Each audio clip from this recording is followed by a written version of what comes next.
যতদিন নাম আছে ততদিন বদনামও আছে। নমস্কার বন্ধুরা, আমি মান্তু মুর্শিদাবাদ জেলা শক্তিপুর নামক গ্রামে গোলগাপ্পা নামে একটি রেস্টুরেন্ট চালাই।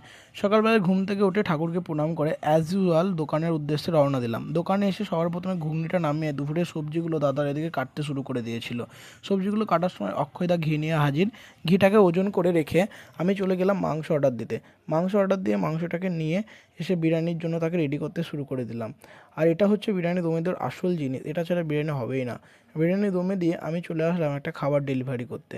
ওখান থেকে এসে ফুচকাগুলোকে একটু রোদ খাইয়ে নিচ্ছিলাম, কারণ ফুচকাগুলো হয়ে গিয়েছিলো অত্যন্ত নরম, যার ফলে কাস্টমারের কাছ থেকে কমপ্লেন আসতে পারে, তার জন্য আগে থেকে রোদ খাইয়ে নিলাম। এরপর মোমোগুলোকে রেডি করে আমি বাড়ি চলে আসলাম। বিকেলবেলাতে দোকান দিতে অনেকটাই দেরি হয়ে গিয়েছিলো, যার ফলে মা কীভাবে ফুচকাগুলোকে রেডি করে তার একটা ভিডিও করে নিলাম।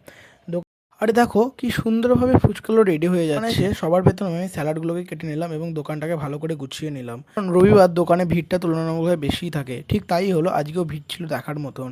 এর মধ্যে আমাদের চাউমিন বয়েল শেষ হয়ে যায়, তাই আমরা চাউমিন পুনরায় বয়েল করতে লাগি, কারণ চাউমিনের বেশ অর্ডার ছিল আর গরম ছিল অত্যাধিক। তাই কাজ করতে খুব একটা ভালোও লাগছিল না, কিন্তু কাজ তো আমাদেরকে করতেই হবে।